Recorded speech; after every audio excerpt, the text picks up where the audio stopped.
കാർബറേറ്ററിനെ കുറിച്ചാണ്. കാർബറേറ്റർ ആണ് ഒരു പ്രധാന ഭാഗം എഞ്ചിൻ്റെ. അത് ഡിഫറൻസിൻ്റെ മെക്കാനിസത്തിലാണ് വർക്ക് ചെയ്യുന്നത്. ബെർണോളിസ് ലോ എന്ന് അതിനെ പറയും. ഒരു സൈഡിലുള്ള പ്രഷർ കൂടുതലും ഒരു സൈഡിലെ പ്രഷർ കുറവുമാണ് ഇവിടെ കാണുന്നത്. ഒരു സൈഡിൽ ബിലോ അറ്റ്മോസ്ഫിയർ പ്രഷറും ഒരിടത്ത് എബോവ് അറ്റ്മോസ്ഫിയർ പ്രഷറും. അതുകൊണ്ട് തന്നെ ഒരു ഫ്യൂവലിനെ അതിന് വലിച്ചെടുക്കാൻ സാധിക്കുന്നതാണ്. ആ ഫ്യൂവൽ വലിച്ചെടുക്കുന്ന മെക്കാനിസമാണിത്. അവിടെ ഒരു വെഞ്ചുറി ഉണ്ട്. അതിന് ഡയമീറ്റർ വളരെ കുറവാണ്. അതുകൊണ്ട് അവിടെ എയർ പ്രഷർ കൂടുതലും. അതുകൊണ്ട് അവിടെയുള്ള പെട്രോളിനെ സുഗമമായി വലിച്ചെടുക്കാൻ എഞ്ചിന് അധികവുമായി സാധിക്കും. പിന്നെ ഇത് സക്ക് ചെയ്യുന്നതിൻ്റെ ഒപ്പം തന്നെ എയറും കൂടി മിക്സായി ഇങ്ങനെയാണ് എയർ ഫ്യൂൽ മിക്സർ ഉണ്ടാകുന്നത്. പിന്നെ ഈ കാർബറേറ്ററിൻ്റെ അകത്ത് വരുന്ന പാർട്സാണ് ഒരു പിസ്റ്റൺ അല്ലെങ്കിൽ സ്ലൈഡ് എന്ന് പറയപ്പെടും. പിന്നെ 2 ജെറ്റ്, ഒരു ഫ്ലോട്ട്. ഇപ്പം കാണുന്നതാണ് പിസ്റ്റൺ അഥവാ സ്ലൈഡ്. അതിനടിയിൽ വരുന്നതാണ് മെയിൻ ജെറ്റ്. അതിൽ കൂടെയാണ് നമ്മൾ ആക്സിലറേറ്റ് ചെയ്യുമ്പോൾ പെട്രോൾ വരുന്നത്. ആ സ്ലൈഡാണ് ആ മെയിൻ ജെറ്റിൻ്റെ ഡയമീറ്റർ അഥവാ അതിൻ്റെ അകത്തുള്ള ഓട്ട കറക്റ്റായി ഐഡലിങ്ങിനനുസരിച്ച് സെറ്റ് ചെയ്യുന്നത്. പിന്നെയുള്ള ആ ചെറിയ ഇതാണ് ഐഡൽ ജെറ്റ്. അതാണ് നമ്മുടെ വണ്ടിയുടെ RPM കൺട്രോൾ ചെയ്യുന്നത് ഐഡലിൻ്റെ സമയത്ത്.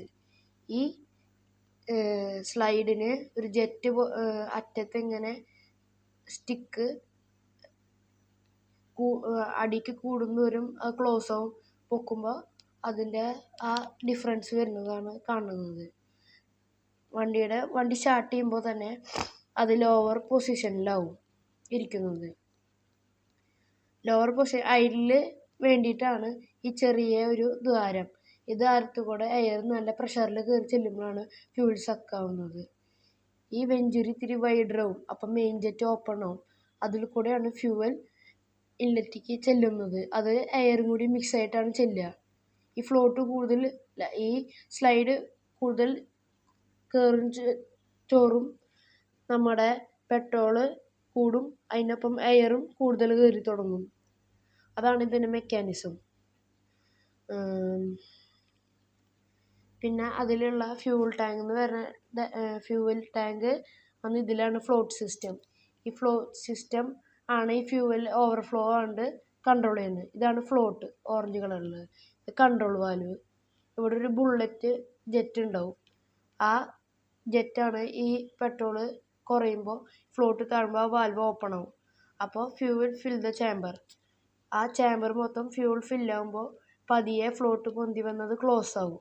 അപ്പോൾ ഈ മെയിൻ ജെറ്റിൻ്റെ ഇടയിൽ കൂടെ അല്ലെങ്കിൽ ഐഡൽ ജെറ്റിൽ കൂടെ ഓവറായിട്ട് പെട്രോൾ കയറില്ല, ഓവർഫ്ലോ ആയി പോവില്ല. അതിനാണ് ആ ഫ്ലോട്ട് സിസ്റ്റം. ഇതാണ് ഫ്ലോട്ട് സിസ്റ്റം.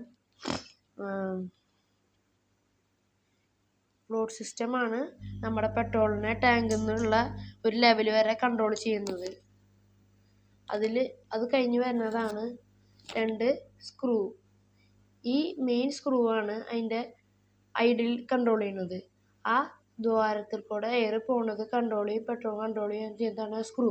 അതിൻ്റെ അറ്റം പോയിൻറ്റഡ് ആണ്. അതുകൊണ്ട് മൈന്യൂട്ടായിട്ടാണ് പെട്രോളും എയറും കയറുക. അപ്പോൾ ഐഡിൽ കുറയും. അതിങ്ങനെ ലൂസാക്കുമ്പോൾ എയർ കൂടുതൽ ചെല്ലുന്നതുകൊണ്ട് ഐഡിൽ കൂടും. അങ്ങനെയാണ് അതിൻ്റെ മെക്കാനിസം. അതുപോലെ തന്നെ ഈ സ്ലൈഡ് പൊന്തും. അപ്പോൾ അവിടെയുള്ള പ്രഷർ ഡിഫറൻസ് അതാണ് എയർ സ്ക്രൂ. ഇതാണ് ഒരു വണ്ടിയുടെ കാർബറേറ്റർ എന്ന് പറയുന്നത്.